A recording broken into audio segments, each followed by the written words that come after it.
On today's episode, we sit down with drummer, bandleader, and arranger Evan Sherman, a dynamic force in jazz who's performed with legends like Ron Carter, Wynton Marsalis, and Samara Joy.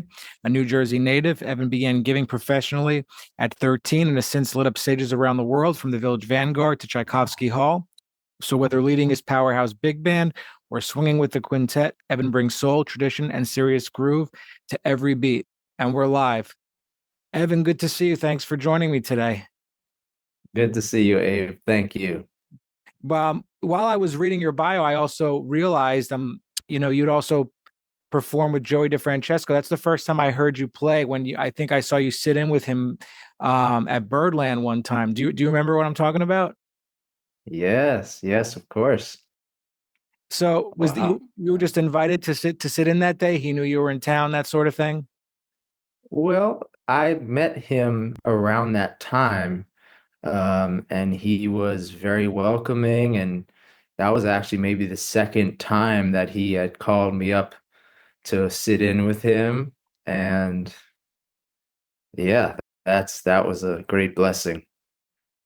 Yeah, So I can't believe you were there. yeah. Well, I always like to, make sure I've at least heard the person I'm, interviewing at least once. But even then, I don't even that's going back around probably somewhere between 7 and 10 years, I would say. Yeah, I Yeah, agree. yeah, and much has happened since.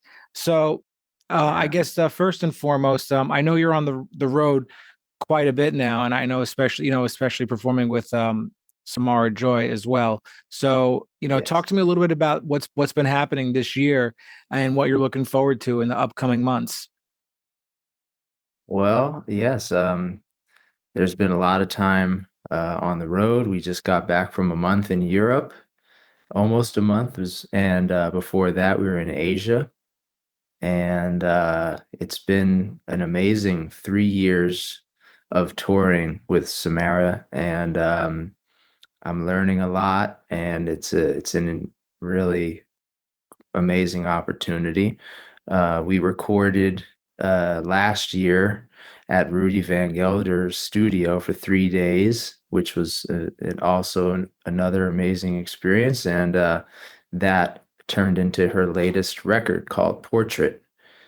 And the touring has kind of been to promote and tour that project, which is an octet with four horns and piano, bass, and drums, and Samara. So you've been on the road for for for quite some time. Um, when you're on the road, and performing, with so many shows and in a short period of time and moving around, do you get to practice, or is it mostly just like, you're worrying about the next gig and just trying to kind of stay balanced, when it comes to just keeping up with your technique, that sort of thing? Yeah, well, it's definitely it builds your skills in many ways playing in that kind of a context of like we'll sound check and we'll read new arrangements sometimes, or it's kind of always different, which is also something that I think keeps your chops up. Your physical playing, your reading, your interpreting, and there's a lot of freedom to try new things out. And you might try something and then the next night try something else. And so I think it's actually it feels like a very productive, constructive environment musically. So when you go on the road and then come back, you feel like you've gotten better artistically. Actually, yes, actually, because I'll come back and play in New York with folks that I play in New York with, and they'll say, "Hey, like you got some," like someone said, "You got some tasty new stuff since you were playing, out on the road." So that's feedback that I received. So I would hope that yes, and I do believe that, I talk about with the trumpet player like Jason Charles that's in the band, like just having to hit the end of one accurately, night after night is a fun challenge. Yeah. Do you thrive on the road, or if it were up, do you prefer just to kind of be in town and, playing in New York? So, I mean, obviously there's a big difference, but do you like being on the road? I like a good balance. I'm seeing places I've never seen before a lot of the times, and also getting to know places on the second, third, fourth, fifth time or whatever you go to a place. So I definitely like the balance. Yeah. And let's go back a little bit because you started gigging professionally when you were 13. So as far as playing jazz is concerned, so obviously something has to kind of spark an interest. It's You might have a family member that introduces you to it. You might go see a show, but it's like when you now, I mean, we're what, about 20 years later or something. Yes, Since yes, then, almost, yes. yeah. So obviously something sticks, and you have this career. But what was the initial point for you that really sparked the interest? Well, my family loves music. My dad played guitar and sang in wedding bands as a when he actually was a teenager up until maybe into his, early adult life. And he's always been a big music aficionado. And my mom as well loves music and plays piano. My brother plays guitar still. And then I was the last one to pop out, and they needed a drummer, so I ended up playing drums, with my family. And then because I got that early start, it was just always in my life since I was like maybe 4 or 5 years old. So by the time I was a teenager and it was time to start thinking about, what do you want to do when you grow up? It was either be a baseball player or play the ride. It was either throw a pitch from center field or play the ride cymbal, which is a very similar motion. So I chose to try to play the ride cymbal, I guess. Well, do you think about those those different ways to compare music to sports? Like, do you have those things, like ways you might systematically think about playing the instrument almost relative to sports? Well, that makes me think about the MVP mindset that one of my mentors, Lewis Nash, talks about.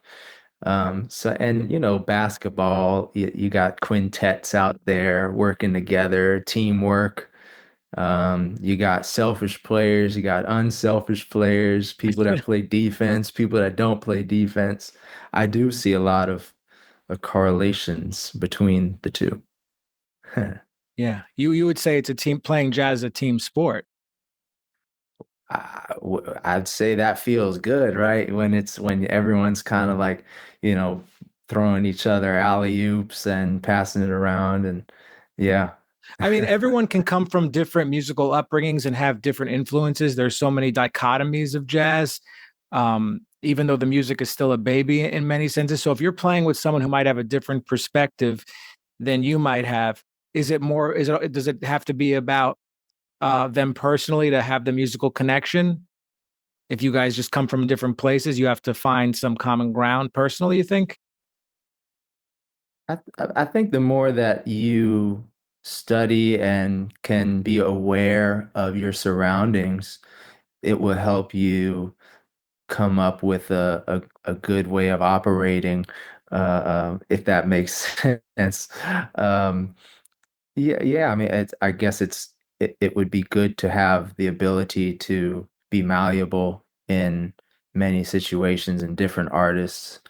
And I think with ex time and experience, that can strengthen your ability to do so. Yeah. And even I mean, you're in your 30s, right? Just got here a year ago. I'm 31 and 31. in a few months, a bunch of months, but who's counting? Yeah, I mean, and you've accomplished so much already at this point. But like, let's people think in jazz music, if you're a professional musician, you really don't retire. You want to just keep going until you can't play music anymore. But do you ever think about like, oh, in 10 years or 20 years or 30 years, like, do you ever think about the future in that way? Some things you hope to be doing or situations you might be in musically? Well, that makes me think of the great Jimmy Heath, who I was spending time with when he was in his 90s. And I got to go to his house, which was like, one of the my most fond experiences that I think I'll ever have.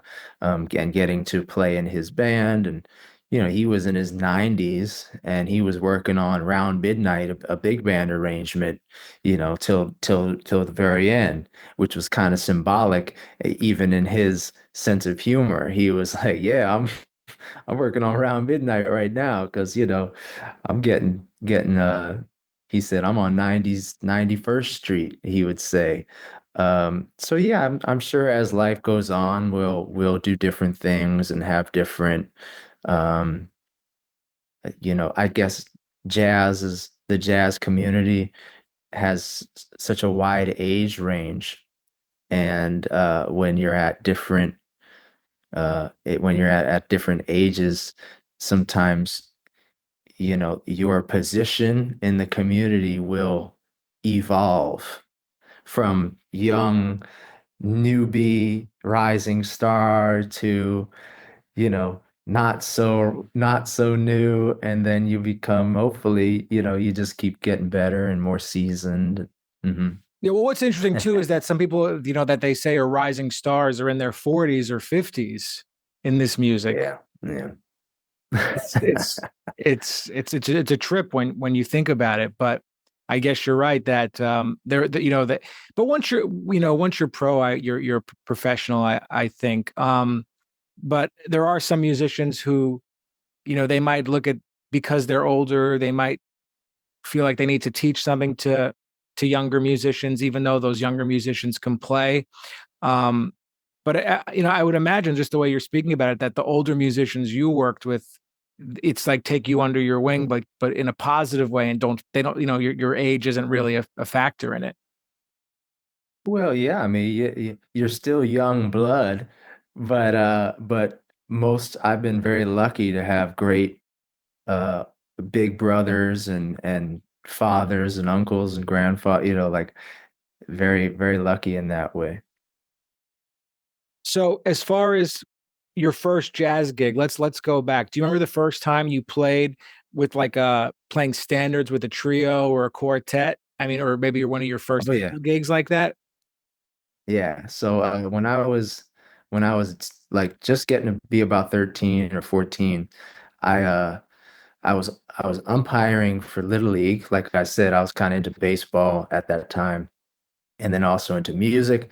And I love to go to this. I also loved sushi, and any chance I could get to go and eat Japanese food or sushi, and then there was a band of Japanese folks playing, and my parents and I would go every week or something, and it became my dream to play at a sushi restaurant. So I made a little CD. I burned a CD. My friend Davis Whitfield, the son of great guitarist Yeah, I Mark know Davis. Whitfield. Yep, yep. We went around to all these restaurants in New Jersey, as you do. And I think we went to like 10 or more. And by the last one, they said, "Okay, we'll give you a gig." And it was very humble, modest gig, but it did include free sushi every week, which was my favorite part at the time. So that was and we would make these set lists every week. It'd be like different tunes every week, Bud Powell tunes, Ahmad Jamal, like real studying. And I remember that was also a good opportunity for me to learn how to play in the lower dynamic range, because when you're young, you're playing with sticks and you don't have as much control. And I remember almost every week the manager would come up and just a little bit soft. And so I would take my brushes out, and that gave me a nice opportunity to learn how to play with brushes. And so yes, that's one of my fond memories of that. So how old were you when you started going around to restaurants and doing this? That had to be around 13, 14. That's crazy. I mean, well, you have to have confidence too, and like know, like, oh, I want to get out there and play, and you want it to be playing regularly, it sounds like. Yeah, yeah, yeah. I mean, it was either that or be kind of a normal high school kid, and that I kind of had to choose. And I guess the music kind of bit me in a way where I really wanted to um start learning early. and I also recognized that, like I had met Jimmy Heath and James Moody when they were 84 and 85.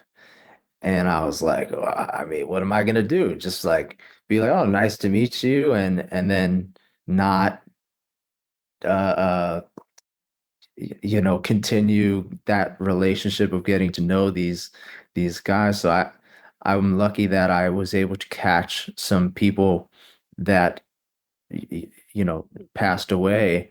Um, so that was something that I look back on and I'm like, wow, I'm glad that I got to at least see a lot of legends live, and that kind of it still fuels my love for this music now. Yeah. Yeah.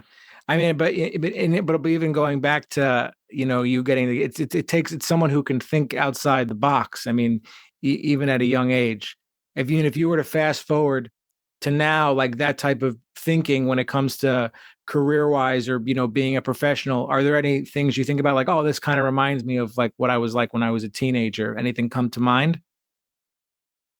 Sure. It's really nice. It's inspiring to see people younger in college and in high school still that are interested in this music. Um, playing, trying to play, and playing well. Like, um, yeah, I definitely looking back, you see, oh yeah, I remember going through that, and I guess I was happy to have gone through a lot of things as a high schooler. Like I started going to me the like jam session hierarchy. Smalls was at the top for me. Like I kind of worked my way up from Cleos and Smoke as a young. I was about 14 when I started going to those sessions, and then I made my way to Smalls, and I got vibed at every session. Yeah, I even in Jersey look up and I see Bernard Purdy sitting in front of me. So like I really enjoyed going to jam sessions since that early age, and attribute that to, because now some people go through that when they're in college or after college. But how did you learn about that though at the time when you were when you were in your teens? Well, I have to give my parents some credit of to being aware. Like, they I loved they loved the Rolling Stones and I love the Rolling Stones. We kind of all love the Rolling Stones, and um when I was fifth grade, I played with the chorus, the fifth grade chorus, and gentleman comes up to me after and says, "Hi, my name's Tim Reese. I'm the saxophonist with the Rolling Stones," and I nearly fainted. And he, a few years later, brought me backstage to meet Charlie Watts, the drummer, who was my idol since I was 5 years old. And we talked about Roy Haynes and Joe Morello and Sonny Greer. And that was another blessing that I would attribute to how I decided to keep following up with more studies and research, and also just like going to the club. So I saw Charlie at the Blue Note in 2001 when I was maybe 8 years old. Yeah. That's a And trip. I didn't want to go see, I didn't want to go because I didn't think jazz was cool and I didn't like jazz, and how everyone is. So I kind of went through that, luckily, at a young age. Do you think I think that jazz is becoming more popular young people just because they're getting exposed to it from social media. They might see a viral clip of someone playing the same instrument as them, like just really doing something technically they like, or just like the social media, I think, is reaching the younger people now that didn't. But do you feel like it's about the same number of people starting to play the music, or do you feel like the number has gotten bigger? I mean, I'm just curious what your thoughts are on that. I definitely see growth, and in a positive way. And the numbers. The Yeah, the number, yeah, for sure. And I do think that trends and social media have um, contributed to that. And I also think sometimes in the way that people choose what songs or what style they're going to play in, I've seen some evolution in that over the past decade or two. What you mean playing more contemporary songs that later jazz musicians wrote, you mean? Yeah, I guess decade, you could look at each decade, right? Like even like the 1900s, each decade kind of had a little theme to it. And I guess when I was starting out, another great teacher of mine was Neil Smith, great drummer. And he would often express how, and even Roy Hargrove would say sometimes, he'd be like, people are allergic to the swing.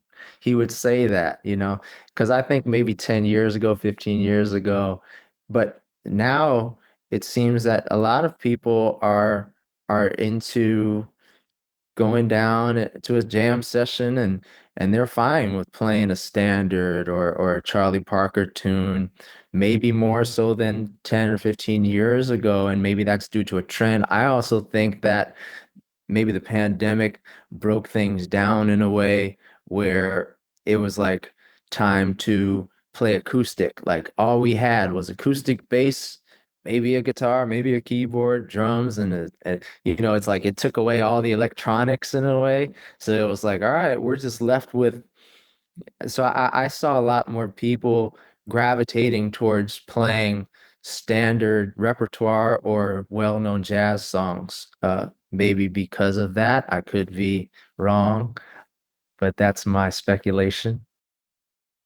How did you deal with the pandemic as an artist? I'm always curious to hear about because some people, I mean, Oh, obviously you can't perform and stuff, but was it a period of growth for you just on the instrument, exploring or going back to things maybe you hadn't done in a long time because of the shutdown? yeah, it definitely, I think gave me and I think many people a new muscle because we had to be resourceful. And it was like March, I guess, like all the gigs got canceled, and it was just mentally and emotionally the toll that had was new. And then I think it in June I started getting asked to if I wanted to do this, and I got asked to play at a fruit stand in Inwood, and I quickly accepted the gig. It was like free bananas and some change in the bass drum case. And I had never really done anything like that, but ever since that day, I started playing outside on the sidewalk for like for a couple for maybe 2 years at least, and sometimes it'd be the winter time and all the clubs were closed, so I'd call people and just throw together like a pickup quartet or a quintet. And in New York City, there were some nice businesses that would let me store my drums like in their little closet or something. So Did you at play a during canary club outside ever? I never played there outside. But that's another example that I never played there, but I know that they, as well as quite a few places, were rallying together, and to me, that was a very inspiring time. And I think, like looking back at those time, I didn't, no one even knew what today was going to even look like. It was like, maybe we'll just do this or do something close to this. But looking back, now that I've been playing in concert halls, like these beautiful state-of-the-art concert halls, and I look back and it's like I was playing on a slanted sidewalk, hurting my back and stuff for like a year or two. And to me, it made me stronger, and it was a cool time. Yeah. Yeah.